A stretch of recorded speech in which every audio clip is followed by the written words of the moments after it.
देख रहे हैं आप और मैं हूं आपके साथ शिफन शर्मा और मेरे साथ है मेरी सहयोगी रूपाली शर्मा।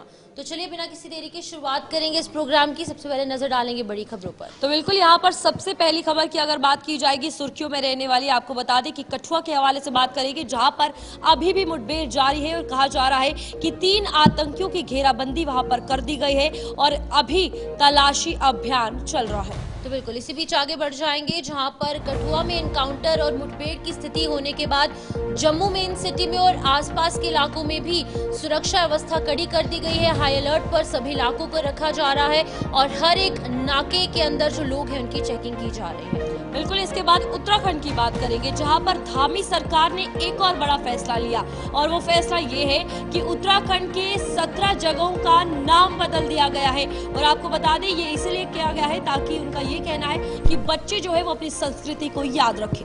तो बिल्कुल इसी बीच अब बात करेंगे दिल्ली विधानसभा की, क्योंकि सत्र लगातार जारी है और आज एक और कैग की रिपोर्ट जो है वो पेश होने वाली है और इसे खुद मुख्यमंत्री रेखा गुप्ता पेश करेंगी। कार्रवाई 2 बजे शुरू होने वाली है। फिर से हम चलेंगे उत्तराखंड, जहां पर देहरादून की अगर बात की जाए तो इस वक्त नवरात्रे जो है पूरे देश में चल रहे हैं और कुट्टू का आटा खाने से कई लोग जो है वो बीमार पड़ गए हैं, जिसके बाद उन्हें अस्पताल में भर्ती करवाया गया है। अब आगे जांच की जा रही है तो इस हवाले से भी बातचीत की जाएगी, लेकिन सबसे पहले बढ़ेंगे हम इस वक्त की बड़ी खबर के साथ, जहां पर आपको बता दें कि कठुआ में इस वक्त मुठभेड़ जो है वो जारी है और कल देर रात ये देखने को मिला था और अभी सर्च ऑपरेशन जो है वो भी चलाया जा रहा है। कठुआ एनकाउंटर के हवाले से अगर बात की जाए 2 से 3 आतंकियों के छिपे होने की संभावना जताई गई है और देर रात से ही इलाके को घेर लिया गया है। तो बिल्कुल आपको बता दें कि सुरक्षा बलों और आतंकियों के बीच में ये मुठभेड़ लगातार जारी है और 3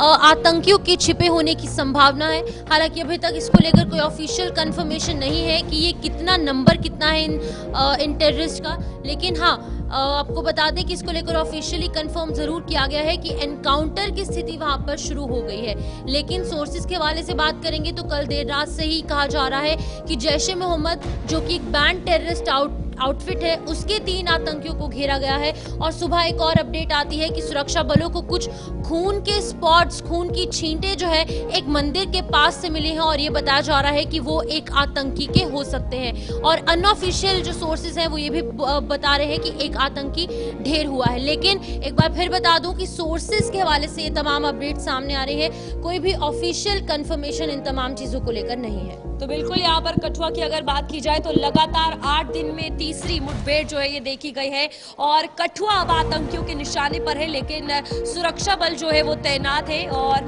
सर्च ऑपरेशन और साथ ही साथ एनकाउंटर जो है वहां पर चल रहा है ताकि इलाके में कोई भी नुकसान जो है वो ना हो। क्योंकि इससे पहले जो मुठभेड़ हुई थी उसमें 4 जवान शहीद हुए और 2 आतंकियों को न्यूट्रलाइज किया गया था और अभी भी उनका यही कहना है कि आखिरी आतंकी को न्यूट्रलाइज करने तक सुरक्षा बल जो है वो डटे रहेंगे। और वही देखने को मिल रहा है इस बार स्ट्रैटेजी जो है वो पूरी पुख्ता बनाकर सिक्योरिटी पर्सोनल्स और जितने भी सुरक्षा बल है वो वहां पर तैनात है। एसओजी हो, पैरा कमांडो हो, सीआरपीएफ हो, जम्मू कश्मीर पुलिस हो, सभी वहां पर पहुंच चुके हैं और इलाके की घेराबंदी करके सर्च ऑपरेशन और साथ ही साथ जो खंगाला इलाके को जा रहा है, क्योंकि काफी डेंस एरिया है और पंचतीर्थी का ये इलाका है आपको बता दें, जहां पर ये पूरी मुठभेड़ जो है वो चल रही है। जिसके बाद चेकिंग ड्रोन से की जा रही है। फिलहाल वहां हेलीकॉप्टर जो नहीं है वहां पर पहुंचाया जा सकता, लेकिन ड्रोन के जरिए चेकिंग की जा रही है।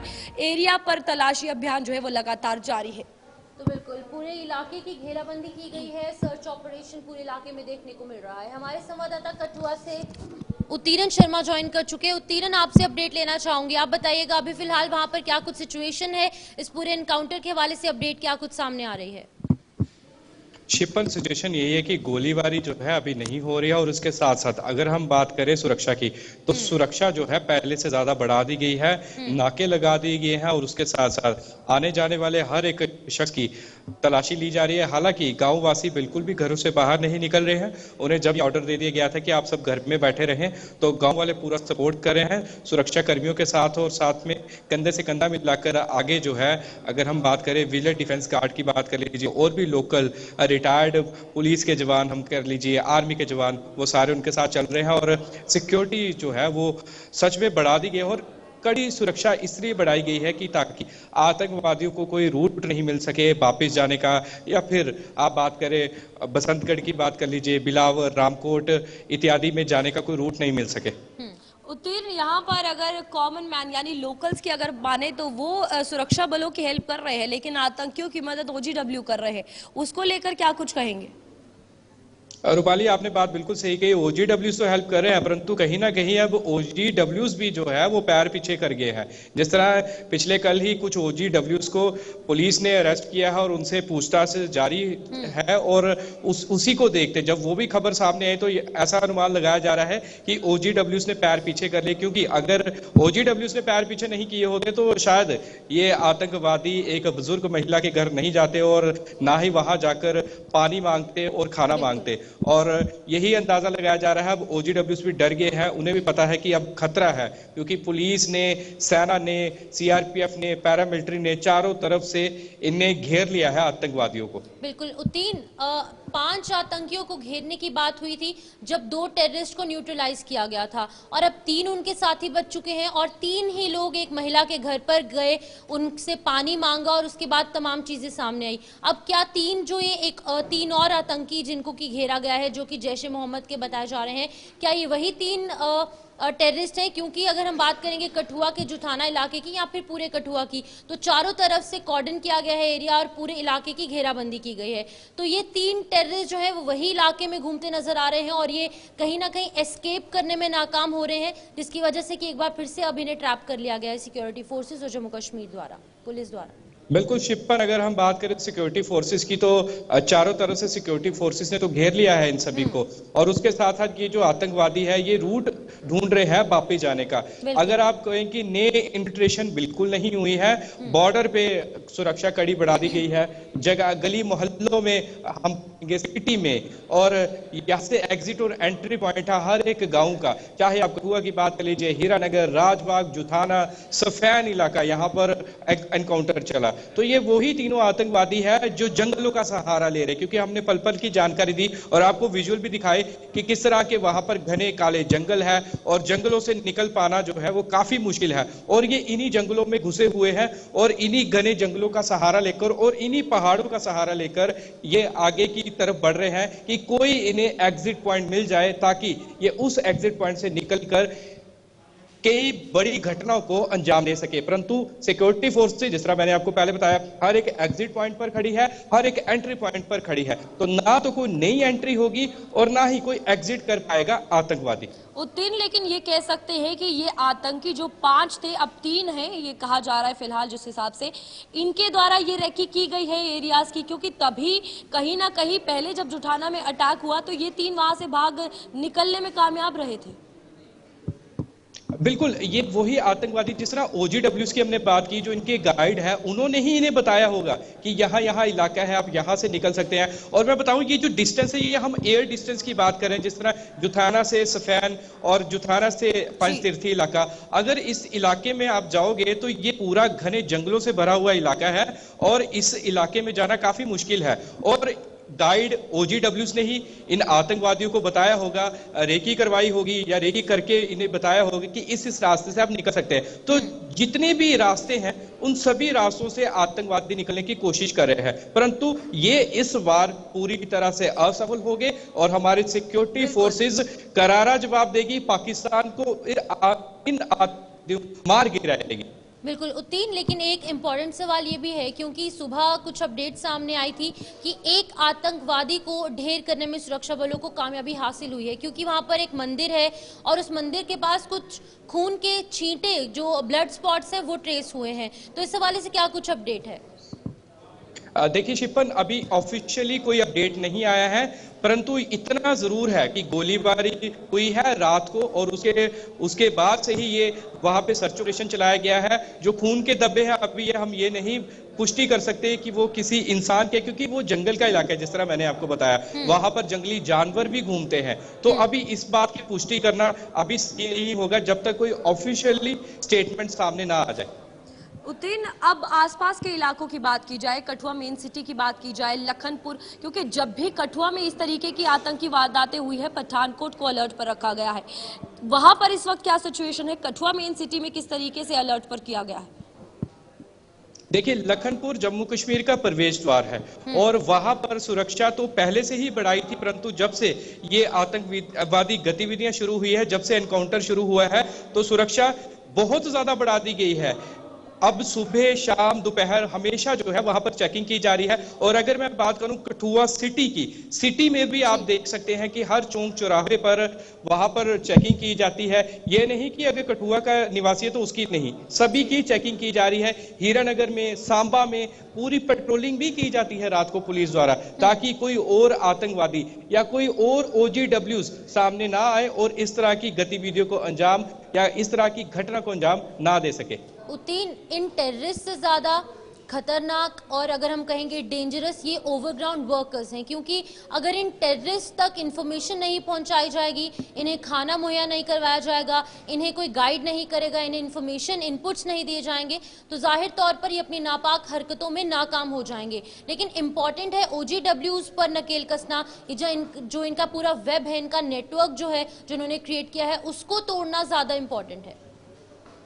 शिपन, कुछ ही OGW सब यहाँ पर बचे हुए हैं क्योंकि कठुआ एक शांत और पीसफुल इलाका है। लोग दूर दराज से आते हैं इस कठुआ शहर में रहने के लिए, आते हैं घूमने के लिए, क्योंकि साथ में बिलावर है, पुरथू जगह है, वहां पर अभी की बसोली के पास पड़ता है पुरथू, बिलावर के पास ही, और बसोली के बिल्कुल नजदीक वहां पर अभी फिल्म की शूटिंग भी हो रही थी। तो आप अंदाजा लगा सकते हैं एक बिल्कुल पीसफुल एरिया को अब पीस उधर छीन कर वहां पर बिल्कुल वातावरण अगर साफ तौर पर बताया तो खराब करने का इनकी कोशिश की जा रही है, पाकिस्तान की तरफ से हम साफ तौर पर कहें और आतंकवादियों की तरफ से। और OGWs, जिस तरह आपने सवाल किया कि OGW सब कम बचे हैं, OGWs इतने नहीं है। पहले समय में हम देखते थे कि काफी ज्यादा OGWs होते को थे। लेकर अगर बात की जाए तो अब शिकंजा उन पर पहले कसना होगा ताकि ये नेक्सस टूट सके। तो बहुत बहुत धन्यवाद हमारे साथ उतीन जुड़ने के लिए। यहाँ पर जम्मू के हवाले से भी बात करेंगे, क्योंकि कठुआ में एक तरफ मुठभेड़ चल रही है, तो कठुआ मुठभेड़ के बाद अब जम्मू में हाई अलर्ट कर दिया है, जहां पर आपको बता दें कि चप्पे चप्पे पर पुलिस की तैनाती कर दी गई है, नाकेबंदी की गई है, चेकिंग हो रही है और जितने भी पब्लिक एरियाज है उन पर ध्यान दिया जा रहा है। आपको बता दें कि चाहे रेलवे स्टेशन हो, चाहे वो बस स्टैंड हो या फिर एयरपोर्ट हो, तो आपको बता दें कि सभी, जिस तरीके से रूपाली ने कहा कि सभी जो पब्लिक प्लेसेस है वहां पर पुलिस की अतिरिक्त तैनाती की गई है, चप्पे चप्पे को खंगाला जा रहा है, क्योंकि कठुआ में लगातार इनकाउंटर की सिचुएशन सिर्फ आज ही नहीं, पिछले एक हफ्ते से 8 दिन में कई बार इनकाउंटर जैसी सिचुएशन वहां पर देखने को मिली। बड़ी कामयाबी भी हासिल हुई, लेकिन हमारे 4 जवान शहीद भी हुए। और इन तमाम चीजों के बाद आज जम्मू की बात की जाए या फिर इसके एडजॉइनिंग जो एरियाज है, जो एडजॉइनिंग डिस्ट्रिक्ट्स है, चाहे सांबा है या फिर बड़ी ब्राह्मणा है, अलग अलग इलाके हैं, वहां पर भी इलाकों की घेराबंदी की गई है, सर्च ऑपरेशन जो है वो देखा जा रहा है और वहां पर अच्छे तरीके से जो चेकिंग है वो की जा रही है। आइडेंटिटी कार्ड्स को देखने की कोशिश की जा रही है और वाहनों की भी चेकिंग की जा रही है, क्योंकि काफी ज्यादा इंपॉर्टेंट हो जाता है, क्योंकि हाई अलर्ट पर रखना बहुत ज्यादा अनिवार्य है, बहुत महत्वपूर्ण है, क्योंकि कठुआ में जब ऐसी सिचुएशन हो रही है, आगे पीछे के इलाकों में कुछ गलत सिचुएशन ना क्रिएट हो, इन तमाम चीजों को लेकर सुरक्षा बलों ने पूरे इलाके को हाई अलर्ट पर रखा गया है। शिल्पा शर्मा हमारे साथ, हमारी संवाददाता ज्वाइन कर चुकी हैं। शिल्पा, जम्मू में क्या कुछ सिचुएशन है? हमारे संवाददाता उतीन शर्मा ने हमें कठुआ के हवाले से अपडेट किया, अब आप जम्मू के हवाले से अपडेट कीजिएगा, वहां पर इनकाउंटर की सिचुएशन है, उसको लेकर जम्मू में क्या कुछ देखने को मिल रहा है, कैसे सुरक्षा बल अलर्ट मोड पर है? हाँ जी बिल्कुल, देखिए आपको बता दें कि इस समय सुरक्षा व्यवस्था को जो है वो कड़ा कर दिया गया है और सुरक्षा व्यवस्था इस समय जम्मू में बढ़ा दी गई है। देखिए बीती रात जिस प्रकार से 30 जैश के जो है वो आतंकी देखी गई है, जिसके चलते एनकाउंटर भी जो है वो बीती रात वहां पर देखने को मिला और इस समय सर्च ऑपरेशन कठुआ के परिस्थिति में किया जा रहा है। और इसी बीच जम्मू में जो है वो अलर्ट जारी कर दिया गया है, चप्पे चप्पे पर नाके लगाए जा रहे हैं, वाहनों के जो भी वाहन जम्मू से प्रवेश कर रहे हैं या फिर जम्मू से जो है वो बाहर की तरफ दूसरे रूट की तरफ जा रही है, उनकी प्रॉपर तरीके से जो है वो जम्मू कश्मीर पुलिस वहां पर नाके लगाकर जो है वो वाहनों की जांच कर रही है। किसी प्रकार की कोई भी चीज अगर उन्हें संदिग्ध दिखती है तो उनकी जो है वो पूरी तरीके से तलाशी ली जा रही है। आधार कार्ड जो है यानी कि पहचान पत्र जो है वो उनसे पूछा जा रहा है। उसके के बाद जो है वो वाहनों आगे जम्मू से यानी कि जो वाहन प्रवेश कर रही है या फिर जम्मू से बाहर जा रही है उन्हें जो है वो अनुमति दी जा रही है। तो तमाम इस समय अगर हम बात करें तो सुरक्षा व्यवस्था काफी ज्यादा कड़ी कर दी गई है, क्योंकि आप देखिए जिस प्रकार से जम्मू रीजन में आतंकी घटनाओं में एकाएक वृद्धि जो है वो काफी ज्यादा देखने को मिल रही है। और इसी बीच गृह मंत्री अमित शाह भी अगले वीक यानी कि 6 तारीख को जो है वो जम्मू में पहुंचेंगे और 7 अप्रैल को जो है हाई लेवल सिक्योरिटी बैठक भी यहाँ पर जो है वो गृह मंत्री अजय मनोज सिन्हा और साथ ही साथ कुछ अधिकारी जो है उसमें मौजूद रहेंगे। तो तमाम चीजें अगर मैं बता दूं आपको तो इस समय जम्मू को पूरी तरीके से अलर्ट पर कर दिया गया है और चप्पे चप्पे पर जो भी संवेदनशील इलाके हैं या फिर जहां से कहीं न कहीं यानी कि किसी प्रकार की कोई भी ऐसी जानकारी मिल रही है तो वहां पर जो है वो नाके लगाए जा रहे हैं। नाकों की अगर मैं बात करूं तो आप देखेंगे जम्मू से जो गाड़ियां यानी कि जो जम्मू का प्रवेश द्वार है, गाड़ियां प्रवेश करती है या फिर बाहर जाती है वहां पर नाका लगाया जा रहा है। साथ ही साथ जो यानी कि हरि सिंह पैलेस है उसके पास भी गाड़ियां यानी कि जम्मू से बाहर जाती हैं और जम्मू के भीतर आती है तो वहां पर भी नाके लगाए जा रही है ताकि चप्पे चप्पे पर इस समय जो है वो निगरानी रख सके। और जम्मू कश्मीर पुलिस के जवान इस समय पूरी तरीके से अलर्ट पर है और नाके लगाकर वाहनों की जो है वो जांच की जा रही है। शिल्पा, यहाँ पर 2 सिचुएशंस हैं, एक अमरनाथ यात्रा आने वाली है, दूसरे नवरात्रे चल रहे हैं और इसी बीच जिस तरीके से ये लगातार आतंकी वारदातें बढ़ी है, क्योंकि पहले ये खबरें कश्मीर में सुनी जाती थी कि हर दिन मुठभेड़ हो रही है, लेकिन अब ये कठुआ में 8 दिन के अंदर 3 मुठभेड़ें होना बड़ा चैलेंज है, बड़ा थ्रेट है। जी बिल्कुल, देखिए जिस प्रकार से अमरनाथ यात्रा की बात करें या फिर जो भी यात्रा फेस्टिवल आने वाले हैं बहुत बड़ा सरकार के लिए चैलेंज रहने वाला है, क्योंकि कश्मीर घाटी में इस प्रकार की आतंकी घटनाएं देखने को मिलती थी और वहीं पर अब जम्मू रीजन की तरफ जो है ये आतंकी घटनाएं काफी ज्यादा वृद्धि हो चुकी है। तो सरकार के लिए बहुत बड़ा चैलेंज रहने वाला है कि किस प्रकार से, क्योंकि श्रद्धालु यहाँ पर लाखों के करीब जम्मू में पहुंचते हैं और बाबा बर्फानी के दर्शन करने के लिए जो है वो आगे रवाना होते हैं। तो एक बहुत बड़ा सरकार के लिए चैलेंज रहने वाला है कि किस प्रकार से जो है इन तमाम चीजों को हैंडल किया जा सके और पूरी शांतिपूर्वक जो है वो अमरनाथ यात्रा यानी कि जो श्रद्धालु यहाँ पर पहुंच रहे हैं उन्हें शांतिपूर्वक जो है वो बाबा बर्फानी के दर्शन करें। इस समय जम्मू को पूरी तरीके से अलर्ट पर कर दिया गया है और नाके लगाकर वाहनों की जो है वो जांच की जा रही है। छोटी से बड़ी चीज को इस समय जम्मू कश्मीर पुलिस के जवान जो है वो भाप रही है और छोटी से बड़ी चीज इस समय जो है वो देखी जा रही है और तलाश की जा रही है कि किसी प्रकार की कोई भी सस्पिशियस या फिर किसी प्रकार का कोई भी संदिग्ध तो नहीं है। ठीक है शिल्पा, बहुत बहुत धन्यवाद हमारे साथ जुड़ने के लिए और तमाम जानकारी देने के लिए। तो यहाँ पर जम्मू भी अब हाई अलर्ट पर कर दिया है, क्योंकि कठुआ में मुठभेड़ लगातार जारी है और जाहिर सी बात है नवरात्रि है, मां वैष्णो देवी के दरबार सब आते हैं और अमरनाथ यात्रा भी शुरू होने वाली है। आगे बढ़ेंगे जहाँ पर उत्तराखंड के हवाले से बात करेंगे और आपको बता दें उत्तराखंड में बड़ा फैसला जो है सरकार ने लिया है और ये नवरात्रों के दौरान बड़ा फैसला लिया गया है। सबसे बड़ी बात आपको बता दें कि 17 जगहों के नाम जो है वो उत्तराखंड में बदल दिए गए हैं। अब नाम जो है आपको बताएंगे एक एक करके, लेकिन फिलहाल यहाँ आपको बता दें कि कई ऐसे जिले हैं जिनमें नाम जो है वो बदले गए हैं। तो बिल्कुल ये जो बड़ा बदलाव हुआ है नवरात्रों के दौरान लोगों की भावनाओं को देखते हुए बड़ा फैसला लिया गया है और पुष्कर सिंह धामी सरकार ने राज्य के कई जगहों के नाम को लेकर एक बड़ा कदम उठाया है।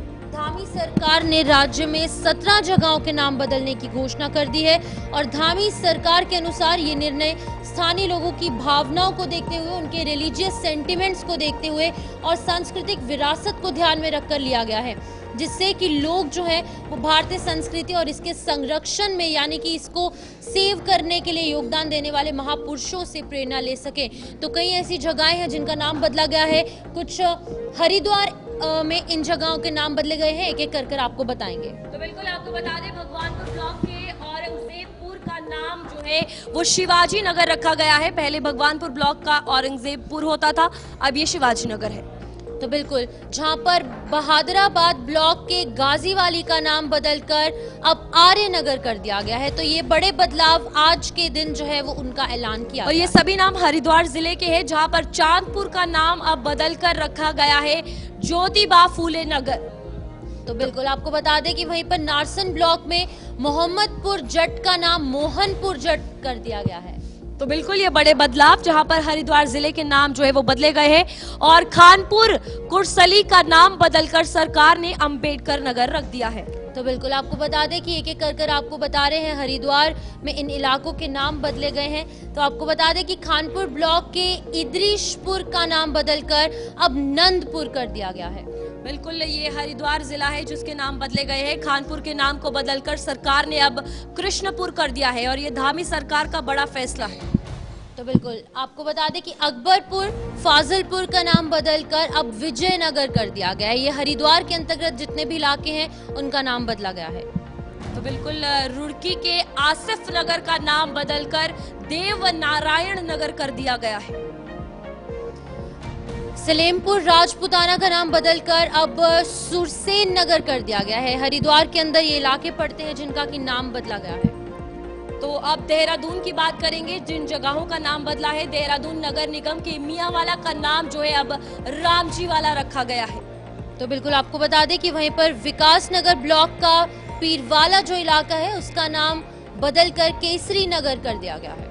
तो ये सभी जगहों के नाम आपको एक एक करके बता रहे हैं, जहां पर देहरादून के चांदपुर खुर्द का नाम बदलकर अब पृथ्वीराज नगर रख दिया गया है। सहसपुर ब्लॉक के अब्दुल्लापुर का नाम दक्ष नगर किया गया है। तो ये देहरादून के कई इलाके थे जहां के नाम बदले गए हैं। अब आपको नैनीताल के हवाले से अपडेट करेंगे, जहां पर नैनीताल की किन जगहों का नाम बदलकर क्या कुछ रखा गया है वो बताएंगे। बिल्कुल नवाबी रोड का नाम यहाँ पर बदल दिया गया है और अब उसका नाम अटल मार्ग रख दिया है। ये नैनीताल जिला की जगह है जिनका नाम बदला गया है। वहीं पर पंचक्की से ITI मार्ग का नाम गुरु गोवलकर मार्ग कर दिया गया है। तो ये नैनीताल के अंदर कुछ इलाके थे जिनके की नाम बदले गए हैं। कई ऐसे इलाके हैं जिनके नाम बदले गए हैं। तो वहीं उधमपुर से उधम सिंह नगर की अगर बात की जाए तो यहाँ पर भी नाम बदले गए हैं और एक एक करके बताएंगे कौन से नाम। बिल्कुल नगर पंचायत सुल्तानपुर पट्टी का नाम कौशल्यापुरी रख दिया गया है। तो ये इलाका है उधम सिंह नगर के अंदर। उधम सिंह नगर में एक ही ऐसा इलाका है जिसका नाम बदला गया है। तो कुल मिलाकर 27 ऐसे इलाके हैं जिनका नाम 17 ऐसी जगहें हैं जिनका की नाम बदला गया है। बिल्कुल यहाँ पर आपको बता दें कि ये बड़ा जो फैसला है वो उत्तराखंड सरकार ने आज नवरात्रों के वक्त लिया है, जहां पर इन 17 जिलों का नाम जो है वो बदलकर कुछ और रखा है। फिलहाल यहाँ पर ये कहा जा रहा है कि लोगों की भावनाओं और उन्हें संस्कृति से जोड़े रखने के लिए ये फैसला लिया गया है। यहाँ पर आपको बता दें कि जिस तरीके से धामी सरकार लगातार बड़े बड़े फैसले ले रही है उसमें ये फैसला भी सामने आया है। हमारे साथ हमारे संवाददाता धनराज गर्ग जुड़ चुके हैं। धनराज बताइएगा क्या माहौल है, क्योंकि नाम बदले गए हैं और ये एक बहुत बड़ी बात है कि धामी सरकार जिस तरीके के फैसले ले रही है। कि जिस तरीके से उत्तर प्रदेश के अंदर योगी आदित्यनाथ शहरों के नाम बदलकर कहीं न कहीं दूसरे नाम रख रहे हैं, उसी तरह पर कहीं न कहीं मुख्यमंत्री पुष्कर सिंह धामी भी चलते हुए नजर आ रहे हैं। क्योंकि आप देखेंगे कि हाल ही में इलाहाबाद का नाम बदलकर प्रयागराज रखा था और अब उत्तराखंड के जो मुख्यमंत्री पुष्कर सिंह धामी है इसी तरीके से जो ब्लॉक हैं या फिर कहा जाए जो छोटे छोटे गाँव हैं उनके नाम बदलने का काम कर रहे हैं। और अभी देखिएगा कि 4 जिलों के अंदर यानी कि राजधानी देहरादून, उधम सिंह नगर और इसके साथ ही 2 अन्य जिले हैं जहां पर कहीं न कहीं नाम बदलने का फैसला मुख्यमंत्री पुष्कर सिंह धामी ने लिया है। और आपने पूरी लिस्ट देखी होगी कि 17 ऐसी जगह है जिनका नाम बदला गया है। यदि मैं राजधानी देहरादून की बात करूं तो राजधानी देहरादून में जो मियांवाला है उसका नाम बदला गया है, उसको भी राम जी के नाम से अब जाना जाएगा। तो इसी तरीके से अलग अलग जिलों में हरिद्वार की बात करें, उधम सिंह नगर की बात करें, नैनीताल की बात करें, तमाम जो 4 जिले हैं इन जिलों में अलग अलग नाम बदले गए हैं। और इसके पीछे सीधा मुख्यमंत्री पुष्कर सिंह धामी ने जो कारण बताया है वो सीधा बताया है कि जन भावनाओं से के साथ जिस तरीके से जन भावनाएं आ रही थी निकल कर कि नाम बदले जाने चाहिए, उसी का परिणाम है कि ये नाम बदलने का फैसला लिया गया है। और इसके साथ ही उन्होंने ये भी कहा है अपने जो सोशल मीडिया अकाउंट है उस पर शेयर करते हुए उन्होंने जानकारी दी है कि जिस तरीके से जो विरासत है और संस्कृति है उससे लोगों को जोड़ा रखना है, युवाओं को उसके बारे में बताना है, युवाओं को उससे जोड़ना है, उस उसको लेकर कहीं ना कहीं ये बड़ा फैसला मुख्यमंत्री पुष्कर सिंह धामी ने यहाँ पर लिया है। और आप देखिएगा कि लगातार इस तरह के फैसले कहीं ना कहीं मुख्यमंत्री पुष्कर सिंह धामी लेते हुए नजर आते हैं, चाहे हम यूसीसी की बात करें, नकल विरोधी कानून की बात करें, या अन्य कई ऐसे कानून, चाहे लैंड जिहाद की बात करें या लव जिहाद की बात करें। इस तरह के जो कानून है उनका फैसला मुख्यमंत्री पुष्कर सिंह धामी ने लिया था, और जिससे कहीं ना कहीं उनकी लोकप्रियता और अधिक बढ़ती हुई नजर आ रही है। बिल्कुल धनराज, तो एक बहुत बड़ा फैसला है। 17 जगहों के नाम बदलना अपने आप में एक बहुत ऐतिहासिक, बहुत बड़ी बात है। अब देखिए 3 साल पूरे होने पर कई बड़े फैसले, यूसीसी लागू किया गया और पहला ऐसा राज्य बना पूरे भारतवर्ष में, और अब एक और ऐतिहासिक फैसला लिया गया है। कितने अहम है ये फैसले लेना, क्योंकि लोगों की सेंटिमेंट्स, लोगों की रिलीजियस सेंटिमेंट्स इन तमाम चीजों से जुड़ी हुई हैं। जी बिल्कुल, देखिए जिस तरीके से मुख्यमंत्री पुष्कर सिंह धामी लगातार फैसले पे फैसले, ऐतिहासिक फैसले लेने का काम उत्तराखंड के अंदर कर रहे हैं, क्योंकि आपने देखा होगा कि यूसीसी का फैसला हो, चाहे लैंड जिहाद पर फैसला हो, या अवैध मदरसों पर कार्रवाई करने का फैसला हो, या फिर अब जो नया फैसला मुख्यमंत्री पुष्कर सिंह धामी की तरफ से लिया गया है कि कई जगहों के नाम बदलने का फैसला कहीं ना कहीं मुख्यमंत्री पुष्कर सिंह धामी की तरफ से लिया गया है। और इस फैसले को कहीं ना कहीं 2027 के चुनाव से भी जोड़कर देखा जा रहा है, क्योंकि जल्दी 2027 का विधानसभा का चुनाव नजदीक है, और उसको देखते हुए कहीं ना कहीं इन फैसलों को अहम माना जा रहा है। और माना यह भी जा रहा है कि कहीं ना कहीं इन फैसलों से 2027 के जो चुनाव है उसमें बीजेपी को बड़ा फायदा होने वाला है। लेकिन वही देखिएगा कि विपक्ष लगातार सवाल खड़े कर रहा है, और विपक्ष का साफ तौर पर कहना है कि नाम बदलने से कुछ नहीं होगा। हालांकि विकास करने से कहीं ना कहीं उत्तराखंड की जो तस्वीर है वो बदल सकती है, लेकिन वो उत्तराखंड के जो मुख्यमंत्री हैं पुष्कर सिंह धामी, उन्होंने नहीं किया है। यानी कि उनका साफ तौर पर आरोप है कि उत्तराखंड के अंदर कोई विकास नहीं हुआ है, और यदि वो विकास करते तो शायद उत्तराखंड की तस्वीर बदलती हुई नजर आती। लेकिन वही सत्ता पक्ष की यदि हम बात करें तो सत्ता पक्ष की तरफ से लगातार कहा जाता है कि विकास लगातार आगे हो रहा है, उत्तराखंड आगे बढ़ रहा है, उत्तराखंड की तस्वीर बदली है, क्योंकि पहले उत्तराखंड में और अब के उत्तराखंड में कहीं ना कहीं धरती आसमान का अंतर हो चुका है। विकास कार्य हुए हैं, तमाम सड़कें सही हुई हैं, तमाम सड़कों के जो रास्ते हैं वो बनाए गए हैं, चाहे वो पाक्षित्रों के रास्ते हों। तो कहीं ना कहीं इस तरह का बखान कहीं ना कहीं सत्ता पक्ष की तरफ से कहा जाता है, लेकिन विपक्ष कहीं ना कहीं इसको मुद्दा बनाने की कोशिश करेगा। और 2027 में विपक्ष, विशेष समुदाय के लोगों की भावना इससे आहत जी बिल्कुल, देखिए कहीं ना कहीं विपक्ष का ये मानना है कि जो विशेष समुदाय के लोग हैं उनकी भावनाएं इससे आहत होंगी, और इससे कहीं ना कहीं एक बड़ा विरोध कहीं ना कहीं उत्तराखंड के अंदर देखने को मिल सकता है। हालांकि अभी तक किसी ने कोई विरोध नहीं किया है, सिर्फ विपक्षी दल जरूर इसका विरोध करते हुए नजर आ रहे हैं। लेकिन अभी आम जनता की यदि हम बात करें तो जानकारी देने के लिए, तो उत्तराखंड से बड़ी खबर सामने आ रही थी।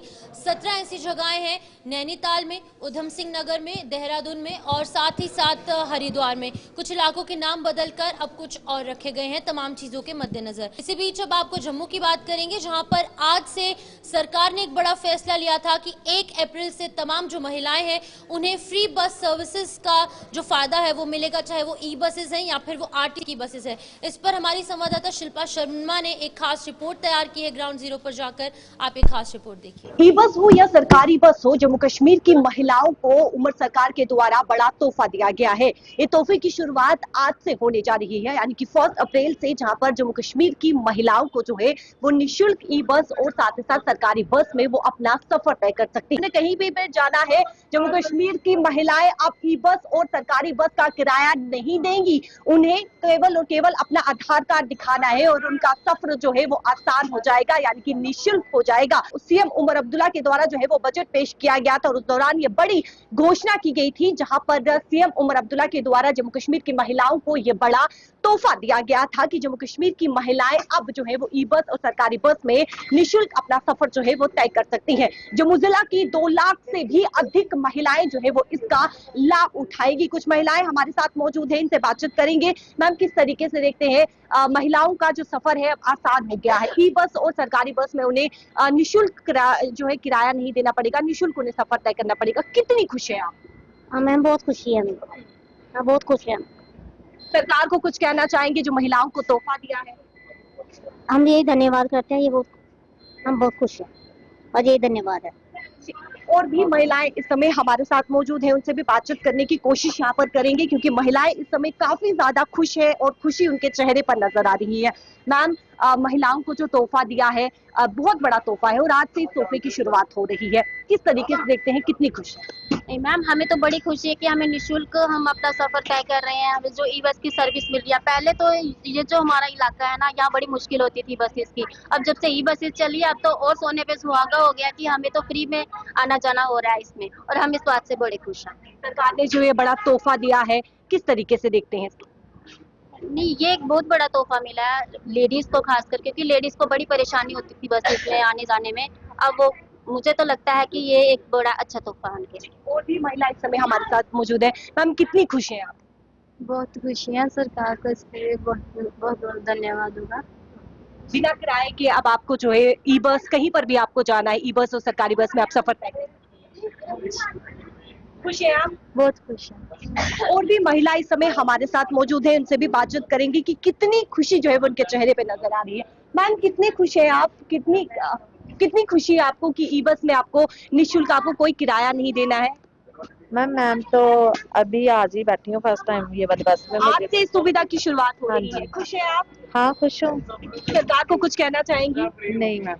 धन्यवाद देना चाहेंगी? हाँ थैंक यू, धन्यवाद सरकार का। ठीक है। और भी यहाँ पर जो है बुजुर्ग महिला यहाँ पर मौजूद है, इनसे बातचीत करेंगे। मैम, कितनी खुश है आप? आपको कोई किराया नहीं देना है, आपको जो है वो निःशुल्क आप यात्रा सफर कहीं पर भी आप तय कर सकती हैं जम्मू कश्मीर में। कहीं पर भी आपको जाना है जम्मू कश्मीर में, ई बस, जब हम आगे जाके तो ई बस में आपको किराया नहीं देना। कितनी खुश है आप? अच्छा ठीक है, कितनी खुश है आप? बड़ी खुश आमी, बड़ी खुश है, रजिया खुश है, बड़ी खुश आमी।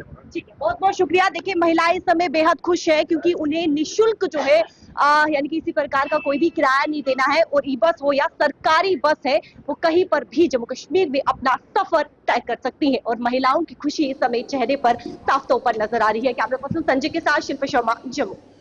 तो बिल्कुल आपने सुना कि किस तरीके से महिलाओं में काफी ज्यादा खुशी है, क्योंकि ये फैसला फ्री बसेस का उनके लिए लिया गया है। आगे बढ़ेंगे, दिल्ली के हवाले से बात करेंगे, और दिल्ली के विधानसभा बजट सत्र में आज कैग रिपोर्ट पेश होगी। आपको बता दें, सीएम रेखा गुप्ता इस कैग रिपोर्ट को सदन में पेश करेंगे। दोपहर 2 बजे सदन की कार्रवाई आज शुरू होगी। तो बिल्कुल आपको बता दें कि वाहनों से होने वाले प्रदूषण की रोकथाम पर ये रिपोर्ट पेश होने वाली है, और पिछली सरकार द्वारा वाहन प्रदूषण रोकथाम पर कामों की समीक्षा जो है वो देखने को मिलेगी, और एक और इम्पोर्टेंट कैग की रिपोर्ट पेश होने वाली है। तो देखिए, जब से दिल्ली में विधानसभा चुनाव का ऐलान हुआ था, तभी से भारतीय जनता पार्टी की नजर इन 14 कैग रिपोर्ट्स पर थी, और अब कुछ एक एक कर ये कैग रिपोर्ट्स पेश हो रहे हैं, जिसमें कि बड़े खुलासे हो रहे हैं। और आज एक और बड़ा खुलासा होने की उम्मीद है। आज वाहनों को लेकर जो व्हीकल्स की वजह से पोल्यूशन पूरे इलाके में फैलता है, इन तमाम चीजों को लेकर इस कैग रिपोर्ट में बड़े खुलासे होने की उम्मीद जताई जा रही है। तो बिल्कुल आपको बता दें कि इस कैग रिपोर्ट को जब पेश किया जाएगा, तो रेखा गुप्ता जो कि दिल्ली की मुख्यमंत्री है इस वक्त, उन्होंने पूरी तैयारी कर ली है कि आम आदमी पार्टी का घेराव जो है वो किया जाएगा, और मुद्दा होगा प्रदूषण। तो यहाँ पर आपको बता दें, बिजली कटौती पर आम आदमी पार्टी ने भारतीय जनता पार्टी को लपेटा है। दोनों एक दूसरे को लपेटते हुए नजर आ रहे हैं, जहां पर अदला बदली बयानों की जा रही है, और एक दूसरे पर जो लगातार बयानबाजी हो रही है, उसमें आज कैग रिपोर्ट सौंपी जाएगी। 2 बजे कार्रवाई होगी। इसके बीच आपको बता दें, फिलहाल दिल्ली विधानसभा सत्र में आज सीएम रेखा गुप्ता प्रदूषण पर कैग रिपोर्ट पेश करने वाली है। आम आदमी पार्टी का जमकर घेराव है, लेकिन आम आदमी पार्टी ने भी पूरी तैयारियां की है कि दिल्ली की ये नई नवेली सरकार को किस तरीके से घेरा जाए। तो बिल्कुल आपको बता दें कि एक बड़ी खबर सामने आ रही है। दिल्ली विधानसभा सत्र के दौरान आज रेखा गुप्ता सरकार एक बार फिर से कैग की रिपोर्ट की मदद से आम आदमी पार्टी को आड़े हाथों लेने की तैयारी कर बैठी हुई है, और आज दोपहर 2 बजे जब विधानसभा सत्र की शुरुआत होगी, ये कार्रवाई शुरू होगी, उसके बाद तमाम चीजें सामने आएंगी। शुरुआत जो है वो प्रश्नकाल से होगी। लगभग 3 बजे दिल्ली की सीएम कैग की रिपोर्ट पेश करेंगी, और ये रिपोर्ट दिल्ली में वाहन वायु प्रदूषण की रोकथाम और शमन 2021 पर आधारित है, जिसमें कि आम आदमी पार्टी सरकार द्वारा वायु प्रदूषण की रोकथाम न कर पाने को लेकर बड़े आरोप लगाए गए हैं।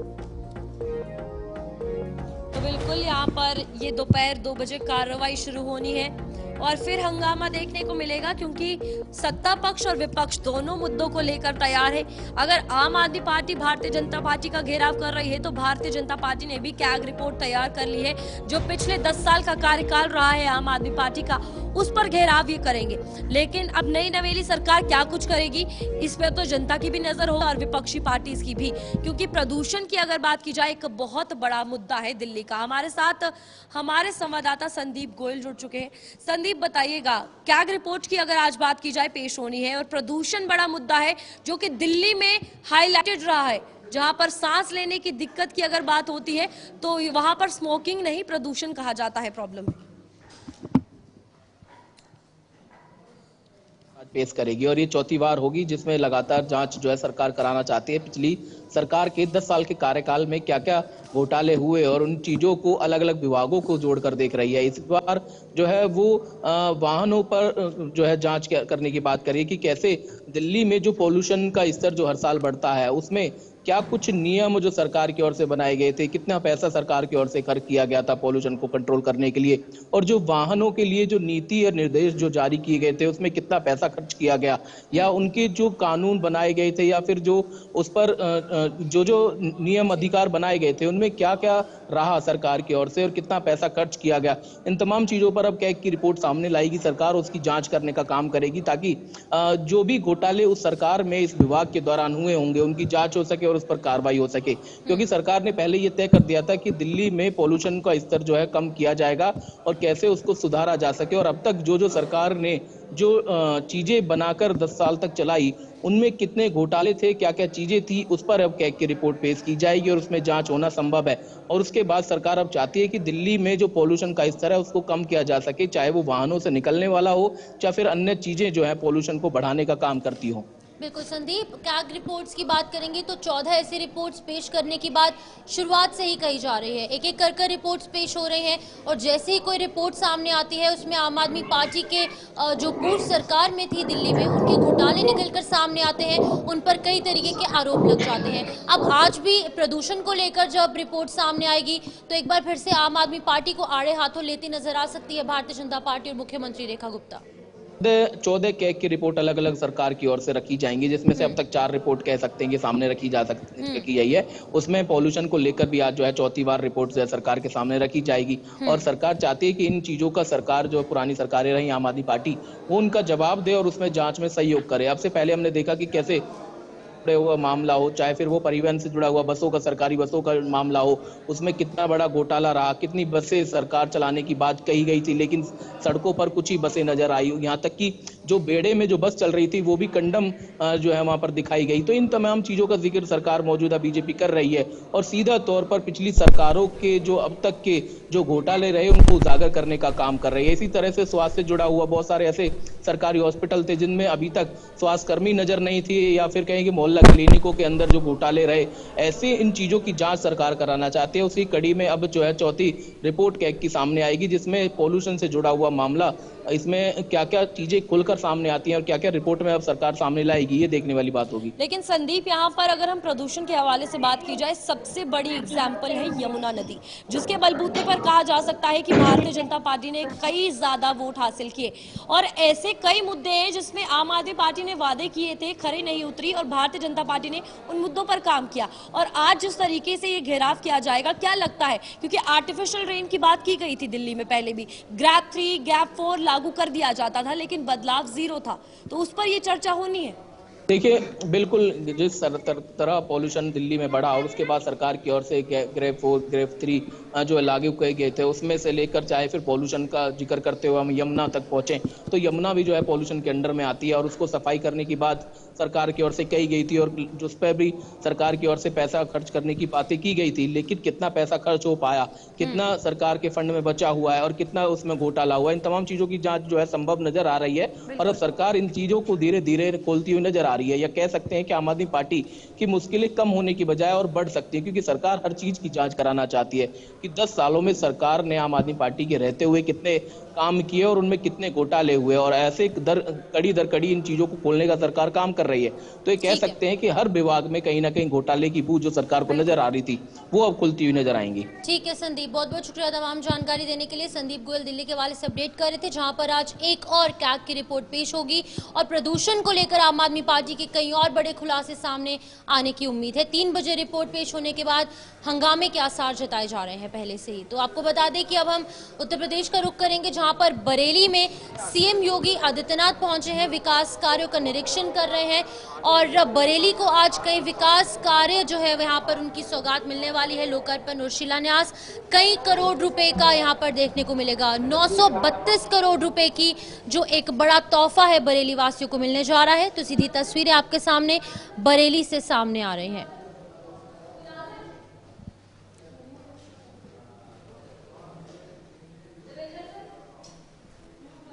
तो आपको बता दें कि बरेली से तस्वीरें सामने आ रही हैं। सीएम योगी आदित्यनाथ बरेली पहुंचे हैं और बरेली की अगर बात की जाए तो आज उन्हें कई विकास परियोजनाओं की सौगात मिलने जा रही है। 932 करोड़ की योजनाओं का लोकार्पण और शिलान्यास आज सीएम योगी आदित्यनाथ खुद वहां पर करेंगे। लोगों में काफी खुशी की लहर, क्योंकि इतने बड़े अमाउंट की परियोजनाओं का शिलान्यास आज होगा।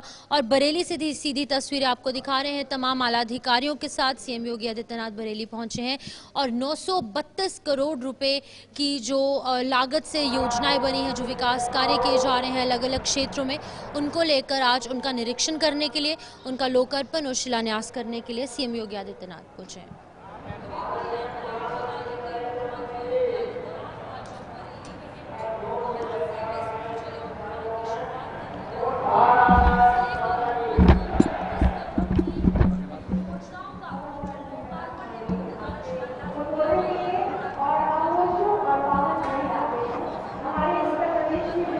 तपस्वी माननीय मुख्यमंत्री जी का शुभागमन हो गया है और वो इस परिसर में लगाई गई प्रदर्शनी का अवलोकन कर रहे हैं। मैं आपको बता दूं कि यहाँ पर विभिन्न स्टॉल्स लगे हुए हैं, जिसमें कि बरेली विकास प्राधिकरण से संबंधित स्टॉल है, जहां पर बरेली के विकास से संबंधित सामग्री और वहां पर प्रतिनिधिगण खड़े हैं और बरेली के विकास से संबंधित वार्ता माननीय मुख्यमंत्री जी के साथ आप कर रहे हैं। साथ ही साथ स्वास्थ्य विभाग की ओर से लगाया गया जो स्टॉल है, उसमें संचारी रोग नियंत्रण अभियान से संबंधित ये स्टॉल है, जिसका अवलोकन माननीय मुख्यमंत्री जी द्वारा किया जा रहा है।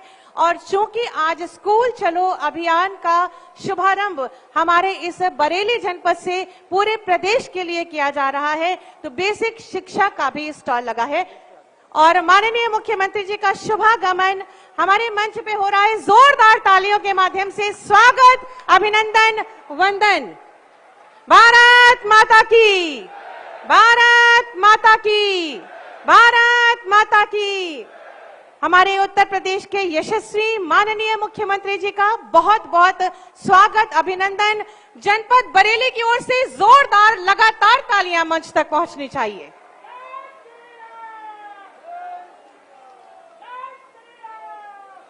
स्वागत, अभिनंदन, वंदन आपका माननीय मुख्यमंत्री जी। जाए ये असंभव है, असंभव है। इस असंभव को हमारे मुख्यमंत्री योगी जी ने संभव करके दिखा दिया। पहले जो चोरी, डकैती, राहजनी, गुंडागिर्दी, महिलाओं के साथ अपराध, स्कूल जाती लड़कियों के साथ छेड़छाड़, रेप, मर्डर जितने होते थे उसमें बहुत कमी आ गई है। ये हमारे योगी जी की कार्य कुशलता है कि उन्होंने इन सब पे कंट्रोल कर लिया।